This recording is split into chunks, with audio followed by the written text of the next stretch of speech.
It's lovely, very inspirational morning, and I'm not quite sure how I'm going to follow that, but it's lovely to be here with you all. Following on from the whole too many people seem to have too many skills thing, I would just like to say that my GP life started at the Robert Derbyshire practice, which is now Better Health on Wilmslow Road, and I was there for 9.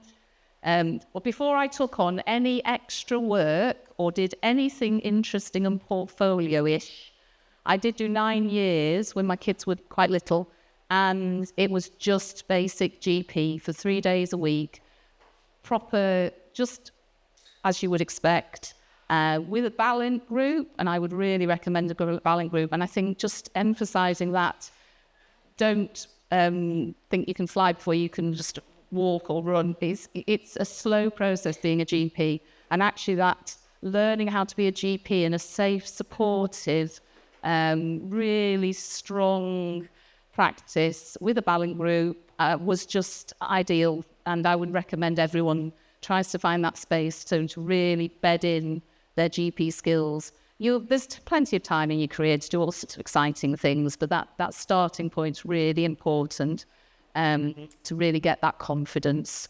So I'm going to be talking about trauma-informed practice and how we might consider becoming trauma-informed. Next slide, please. So obviously, I'd just like you to have a little think about what you want out of the session. If you do sort of want to write any notes down and sort of have a little think about what you might, any questions to ask me at the end. We are talking about trauma, so please look after yourself. If something touches you or you start to feel a little bit triggered, then please just remove yourself from the space. There's plenty of safe space. I'm staying all day, but do reach out. But it is a safety notice, and people, it is triggering sometimes. So don't be alarmed if that does happen to you. Please look after yourself. And for the whole day, make sure that your self-care is really important. Next slide. So when we think about trauma, we're often thinking about this sort of external, major public events type trauma. And that's often very important that we learn about trauma in that way. Next slide. And obviously, if something traumatic happens, we have a lot of adrenaline. That happens to everybody involved in a traumatic episode. Something triggers off, the adrenaline happens. It's survival, isn't it? We all know what adrenaline does to the body, fight and flight or freeze, and it's our survival mode. It also affects our brain, and we go into survival thinking. Next slide, please. And if we're wanting to think about recovery from these large-scale traumatic events, it's important to have a little bit of information about them. And what I would suggest is that care is very important after a traumatic event, which means connection. People need connectivity with other people after an event. Accurate facts about what happened is really important. Rest. Actually, dealing with adrenaline is exhausting, so people do need to be able to rest. And then we would like a little bit of education about what might happen next. And this is a question that's we're currently grappling with in relation to sort of single episode, big public health trauma events. Can we prevent post-traumatic stress disorder? Next slide, please. Oh, I think we missed one there. And this is a question I'm just going to ask you. I don't know if you'd want to respond at all. Would you recommend counselling or debriefing after a traumatic event? One lean, do you think? Yes. Well, actually, no. And that's why partly I put it in as a little bit of a trick question. I think when we're talking about debriefing, the things I put on the slide previously are important. So education about what might happen in the next wee while. But in NICE guidance, it is not recommended. And this is because there's some concern that it might be strengthening neural pathways if somebody is asked to talk repetitively about what has happened to them, that it might actually be worsening And since we don't really know the answer as to why some people develop PTSD and others don't, at the moment the advice is not to have counselling or debriefing in terms of going over the incidents, accurate facts, connection, rest, and then knowing what might happen in the future in terms of symptoms and when that might become pathological is important. So next slide. 3 months later, how many people will have recovered from if they'd been part of or witnessed or had a very difficult experience relating to a major public trauma? Any ideas? I'll give you a clue. We're a very resilient species, actually. Very resilient. For the next slide. 80% of people will recover. And this has come out of so much different research. The Manchester Arena bomb, where actually almost every single person was followed up after that episode because they had people's names and addresses because they'd all bought tickets. And so that was a huge public health learning experience. Saying that, though, I did recently find somebody who had developed post-traumatic stress and had not been found, and they were a bar person working in one of the bars upstairs in the arena, and actually the Greater Manchester Resilience Hub hadn't followed them up because there was a lot of people working on temporary contracts and they hadn't had their data. And this comes out of big meta-analyses, COVID, ITU stays. So 80% of people will recover, which is great news. So when if we're having to ever talk to people after a major incident or a traumatic episode, a single episode, a road traffic accident, that is so reassuring. The majority of people, they may have symptoms of trauma symptoms, but they will recover. And that's a huge message to give to people because it can feel as if they're going through something really difficult, but the chances are that they will recover successfully. Okay, next slide. But trauma isn't just those single episodes that we know about. And this is the definition from the government. An event, but equal a series of events or a set of circumstances. And what I'm going to go on to talk about a little bit now is about relational injury or relational trauma. Shall I? And that is difficult, isn't it? And I think we get glimpses of it, and I'm going to talk a little bit in a moment about how we get glimpses of it when we're working in the spaces that we do. But when we're talking about relational trauma, it's that injury that happens within difficult relationships, either growing up or domestic abuse, usually. Those are the two main areas. And just in case anyone hasn't heard of Folletti's study, in the 90s, public health, working with people with obesity in America, realised a lot of them were talking about difficult childhood circumstances, devised a 10 questionnaire, what we call the Adverse Childhood Experiences Questionnaire. If you've not looked at it, do go online and find it. It's quite a hard read, actually. He doesn't mince his words didn't Mr. Folletti. And it's amazing, actually, when you think about what people have gone through in their childhood. He then gave the questionnaire. It was in America, gave it consecutive patients, just turning up to a big hospital, and not particularly for any particular reason. It wasn't a mental health institution. It was just they were turning up for their ulcerative colitis or their blood pressure or just all the different people that turned up. And it was a very large study. It was 25,000. So we've got a big, long study here. And the results were just so many people have had adverse experiences in their childhood.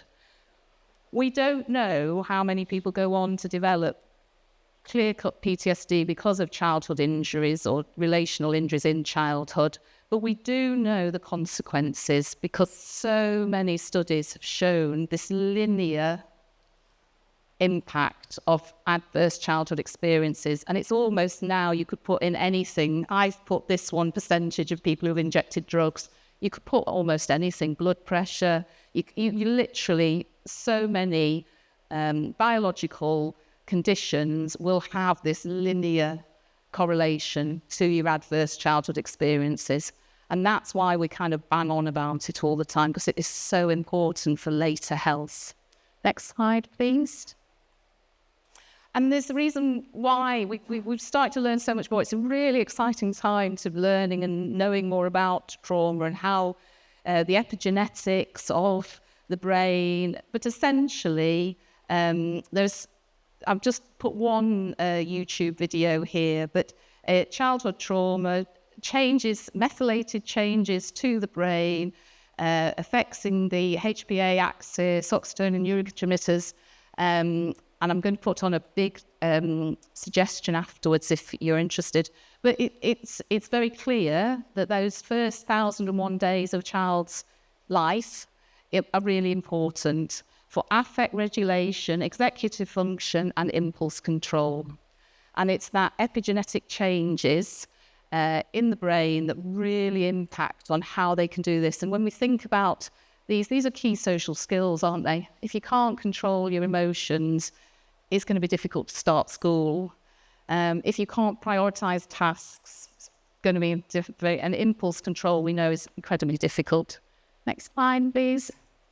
And this is the, if anyone's got an extra 20 hours of learning to do and they need it for their appraisal, this is fantastic. Somebody I was speaking to earlier has started it. Little modules, learning about the brain story.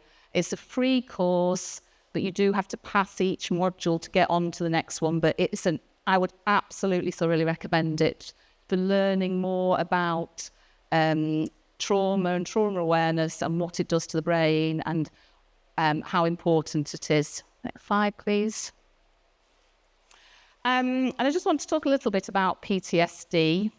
So PTSD is very important because, as we said, 80% of people likely to recover. That's great, that's wonderful. We are resilient as a species, but there are some people that really struggle with the trauma long term, and particularly trauma memories. And I'll just, so trauma memories, I don't like using the word flashbacks. They are a re-experiencing, and there's 3 cardinal parts to a PTSD diagnosis: so re-experiencing, avoidance, and then sense of threat. And this re-experiencing is just unbidden, immersive, overloads the senses, and it comes with the adrenaline response. They are back in that circumstance, and they last. The re-experiencing can last for such a long time. This study, particularly longitudinal study, that followed up people, young men in America, 1938, didn't know that what was about around the corner for them when they started the study, and they followed them up for 50 odd years. Some of them experienced things that were deeply traumatic, and that memory of it stayed with them. For some of them, stayed with them for 50 years. We can treat those memories, we can help people process those memories, but first of all, we have to spot that people are having them, and it's really hard. I do encourage people to watch Inside Out, the movie, because it has a great description of memory balls being processed. And the other one, The Sinner, has re-experiencing traumatic memories. And it's a little bit disconcerting when you're watching it, because it just flashes up. But that's what it feels like for patients. They can be walking along and they're just not in the same space at all. They're re-experiencing something that happened to them many years ago. Nightmares for me is a biggie. If somebody says they're not sleeping, they might not say they're having nightmares, but if they're waking up in the night drenched with sweat, palpitating, they're not having a happy dream, are they? Let's face it. They might not remember it, but that would be for me a big tell to start exploring, is there trauma in the past? Avoidance is tricky because, for big geographical spaces, people will avoid geographically. They won't go near the Manchester Arena bomb. They won't go into a particular space. But if it's a relational trauma or a relational injury, how do you avoid your home? If it's domestic abuse, how do you avoid your family? if it was a difficult circumstance. People will sometimes use substances to avoid the difficult emotions. And sense of threat. And this, some people seem to live with they're walking down the street and they're startled because there's threat everywhere, and they sometimes struggle to describe it, but it's this unpicking of it. Next slide, please. And I just want to do a little ballpark. I'm doing this talk next week for the Royal College of GPs with Carrie and Chu Graham, and there'll be a lot more people on because I genuinely want to know how many GPs feel confident diagnosing PTSD. And so you don't have to feel ashamed if you've never, but have you ever newly diagnosed PTSD? If people don't mind, just a quick show of hands. That's quite good. That's excellent. It'll be interesting to see because we might be a self-selecting group here, but that's excellent. I wonder if some GPs feel a bit worried about diagnosing PTSD and worry about this, what they're going to have to do next if they diagnose. So I'm really glad that a lot of you feel confident in doing that, so that's great. Do encourage colleagues to feel confident to diagnose PTSD. It is a common mental health disorder. We should be able to diagnose it, and it can be life-changing for people. Next slide. So basically, re-experiencing avoidance, sense of threat, be sensitive. And this comes from Royal College of, it comes from a very good article, Trauma-Informed Care, What Does It Mean for General Practice? Be sensitive to those marginalised groups who experience systemic abuse and intergenerational implications. And I think that's something that we're just starting, and we, as deep end doctors, will be starting to, hopefully we'll be able to unpick a little bit more as we start to work together over the next few years as doctors in the deep end connectivity. Next slide, please. Because there are a lot more people dealing with trauma implications or trauma symptoms or the consequences of trauma. In particular, so we'll start from the top, So the Lankelly Chase, people in multiple disadvantage, and that is homelessness, substance misuse, and in touch with criminal justice. 85% of those will have had child abuse in their childhood. Functional neurological disorder, 3 times more likely. And this comes from the NICE guidance, people with unexplained physical symptoms who repeatedly attend health services. We should be screening and asking specifically about trauma. And that's in the NICE guidance. I work in psychological medicine now up in Oldham, which I'm loving. It's just wonderful. All I'm doing is screening for trauma and talking about PTSD and diagnosing PTSD. But this is patients who are coming originally because they have a lot of unmet physical health need. It's playing out in ways that we're not necessarily spotting. And then people with a personality diagnosis label, personality disorder is not I don't particularly like it or use it, but there's some studies, again, on people on the wards. I think, again, it was about 85% of people had childhood trauma. Okay, next slide. And this is the complex PTSD that we talk about. So we've got the 3 key cardinal parts to PTSD, but the complex PTSD, it's this relational trauma, and it's the interpersonal disturbances, the negative concept, the affective regulation. People don't want to engage with us because they don't trust us, and they don't trust us because they don't trust anyone. And we have an EMDR therapist in psychological medicine, and I'll talk a bit about EMDR in just a moment. One of her key things is to build a space of safety. And a lot of people, she will ask them, is there a place in your life where you have ever felt safe? And people can't picture one.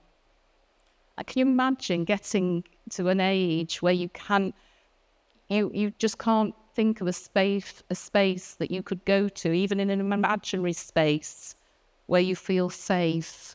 And I can't imagine it, but it must be so hard to live in that way. So next slide, please. So this is the bit about becoming trauma-informed. I'm going to suggest first as a clinician. So obviously, Brain Story, the 20 hours is there for your taking, free to be accessed. Bethel van der Kolk's book, obviously, is a big, important reading suggestion. But I'd also encourage you to use the Scottish Knowledge Skills Framework. Scotland's a little bit ahead of us because they're doing really well on this stuff. And this is suggesting 4 levels. You could be a practitioner at 4 different levels. And they're I questions, so I know that. So if you are wanting to think about where am I in the world of how trauma-informed am I, you might want to use that to categorize yourself. And for me, what was really interesting that in my previous job, I was working as a trauma-enhanced practice level when I read through the questions and I could tick them off. And what I now think, because nobody's checking it for me, obviously, but nobody's checking it, I now think I'm working as a trauma specialist. And the big difference for me has been the addition of a multidisciplinary team working with supervision from a psychologist. And I think that's the thing that has moved me. But it's really important because it helps as well. If you are wanting to learn more about trauma and be more trauma-informed, it helps you see where your next steps might be in your own personal learning. Next slide, please. But a lot of people want to do this as a team.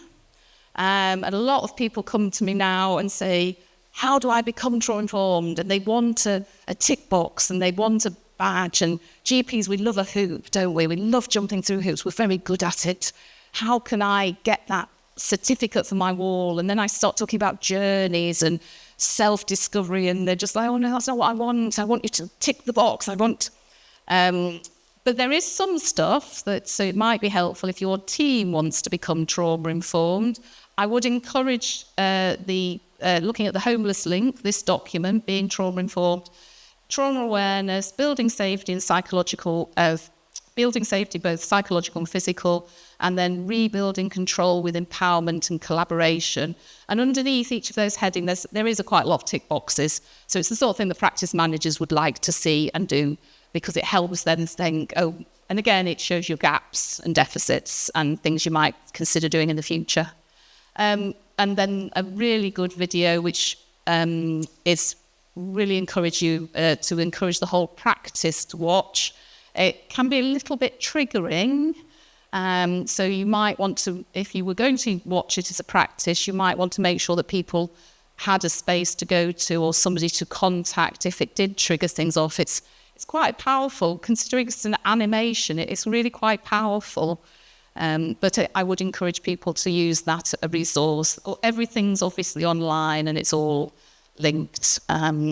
And you may even get hyperlinks. It won't have been me that's done that, but my husband's quite good at this sort of stuff. So they may be hyperlinks. I don't know. Next slide, please. And then learning some skills that we can pass on to our patients. Obviously, controlled breathing. I'm a huge fan of controlled breathing. Noticing and naming emotions is a really key skill to being able to deal with the emotion and helping people to name their own emotions. And then we have Dan Siegel's Flipping Your Lid video that I would encourage you to watch. I'm not going to tell you about it now, but again, for some patients, it can be a really important, it can be really helpful skill that they can, it's a very physical kind of thing that you do with your hand. If you're, it's the limbic brain is in your palm and then your clever brain goes round your limbic system. But when you start flipping your lid, you start doing this and then the limbic system's out there and you're not communicating well. But for some patients, it can be really helpful because if they can't communicate, they can't name their emotions, then they can sort of almost show you that they're struggling. I did go to an interesting talk recently about distress, and she'd noted that a lot of her patients would come in and they either had no emotion which was actually neutral and good, or life was shit. And they could actually only have two emotional states. And again, you think, oh my goodness, how can you manage that? But I'm sure Wan Lee will know that experience from working with people who are homeless. There's not much emotional range. It's either life, we're getting on with life, or it's absolutely shit. And that's all we've got. We haven't got this emotional range, which is really important. And again, some really practical stuff. If people are struggling with the adrenaline in your room, dealing with what's in your room, opening the window, encouraging people to take their coat off, even can be helpful. If people want to come in and use ice, this is more for people who maybe self-harm, encouraging people to use ice to help cool them down.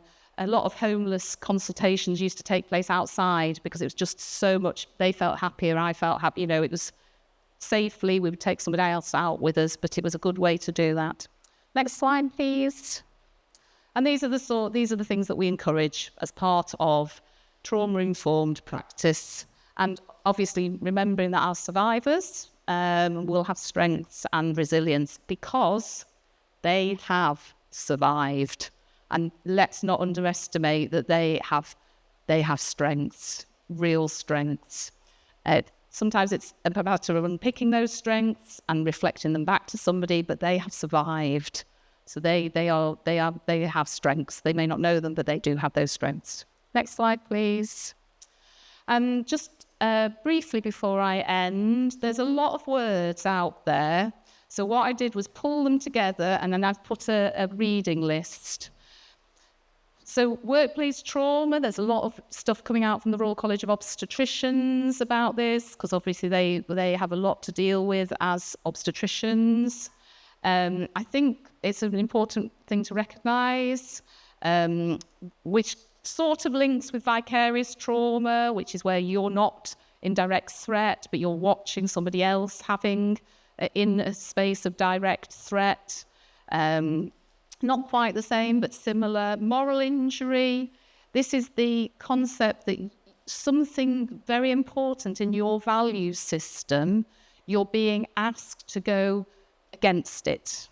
And this comes from the military, but specifically I think about this in terms of homeless shelters or hostels. You may know in your mind that this is a male hostel and therefore we don't take girls, between the ages of 16 and 18. But if you are the support worker on a Saturday night who is having to say to a female within the ages of 16 to 18, you cannot come in, and you are having to send them on their way into goodness knows where, that conflicts massively if you believe that all women or girls between a certain age should be taken care of, but you are sending them out. That will conflict massively. And this is what we talk about with moral injury, being asked to do something. And I bring it up here because I think a lot of what we do is difficult for us. We think, we might have core beliefs that are challenged massively. So we think, I believe that if somebody cannot work, they should be supported with a reasonable standard of living by the state. That might be one of my core beliefs. Then I have to come face to face on a regular basis with people who have been refused PIP or have the DWP, they're in conflict with the DWP. That is difficult for me. That's causing me psychological distress, because I have a core belief, and that is I'm having to be the one that says, actually, your appeals failed. This is all you're going to get. We, again, hit people waiting for operations. I believe that everyone should have a timely hip replacement so that they can carry on functioning in their life as best as possible. I'm the one saying, I've spoken to the consultants, it's going to be an 18-month wait. That's going to be psychologically difficult for me, and we underestimate it at our peril. And then the other two, psychological safety and psychologically informed environments, I've put some reading there. So, next slide. 5 minutes to spare.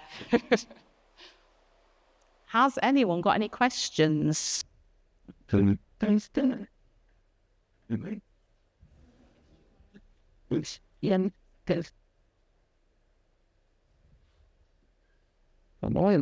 you, Ruth. That was brilliant, outstanding, as I'd expect from you. Just a really quick question was, you mentioned in your work that sometimes you recognise you need to do screening for PTSD. What does that involve? Is that from your own knowledge, or is there a screening tool you use, or what? Well, there are screening tools. So talking therapists will use a screening tool, and I generally don't. I think I tend to go through just in my mind, the re-experiencing, particularly the nightmares and the insomnia, and then the sense of threat. And once I've sort of got those two, there is a much bigger long list within NICE guidance that you might want to look at. But for those two, for me, are the sort of cardinal symptoms that I would then start to move on and say, right, do we think a PTSD diagnosis would be useful for you? Within psychological medicine, we talk about generative diagnoses a lot. Is this going to generate some helpful function? You know, we're not into labelling people just for the sake of it. And so then, move on to that. I just realised I didn't include the slide about EMDR. EMDR is eye movement desensitization and reprocessing, a very specific form of therapy. It comes under talking therapies, but they don't actually do any talking. So again, for people who've had trauma, who have PTSD, it can be a really useful form of therapy. I used to think it was sort of quite a quick thing, and it used to do with eye movements, and we think it replicates the REM state of the brain and helps memories be processed. I was kind of a bit like, oh, why aren't we doing this for everyone on the streets? I'm sure they could just do it. But now, having learned a lot more about it with an EMDR therapist, so much of it's about containment, safety, not re-triggering, learning how to stay safe, keep somebody safe as you're going into these spaces. And the other thing is that people generally a lot of people will have multiple traumas. And she does a lot of work before she even starts identifying the target for the EMDR on working out what the sort of groupings of the trauma are, and the time scale and which is the most intense. So it's I was a little bit kind of, should be happening for everyone, but now I understand what it involves. I kind of realised that it's quite a big thing, but it's very effective, and so can be very useful. Any other? So yes, sorry, did you have any question? And then it's just that it's great to, and really, really helpful to understand how to kind of elicit all of it. It's just what we do with it is the difficulty, and with the resource that we have and the timescales of what people are waiting and what we can do in the meantime while people are waiting for that specialist input that is potentially helpful or not helpful. Yeah. So I absolutely agree. My experience is that people can feel very validated to have a diagnosis. It helps them explain to family and friends. Family and friends can then learn more about PTSD, which in itself, DWP. I've learned that PTSD is a bit similar to personality disorder. You put it on a sick note and suddenly people seem to not be so challenging on that one, which is no bad thing. So it can be useful for that state. Some people, I mean, it won't help with the memory reprocessing, but some people, there's lots of reason to have the diagnosis before that. And as I say, the therapy, it is out there. And if you ask specifically for it, it can sometimes be it can be quicker to come, because people aren't they're not input in step one of talking therapies where they might just get a little bit of counselling or 6 weeks. At least they're getting nearer to the right place. And as I say, we have a waiting list in psychological medicine, but it's time for somebody to learn skills, because actually therapy is hard work. And so, yeah, it can be very difficult to think that somebody's going to have to wait for 6 months. But if you had the trauma as a child and you're now 36, you've been living with this for quite a long time. And actually that wait, it's not that it's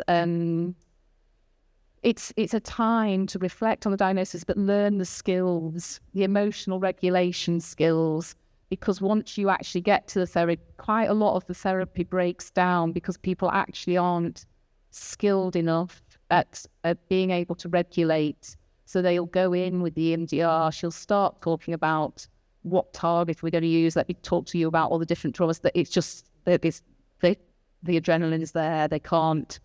She spends a lot of time doing controlled breathing with them, bringing them down, helping them regulate so they can get home safely. And that then after a few sessions, she's it's difficult to say, but they're not EMDR ready or they're not trauma-informed CBT ready because the dysregulation is too intense. And then you have to sort of go back down to your basic CBT, learning skills about adrenaline, learn skills about regulation, controlled breathing, grounding, progressive muscle relaxation, the sort of basic, the basic regulation techniques that all talking therapists should be offering.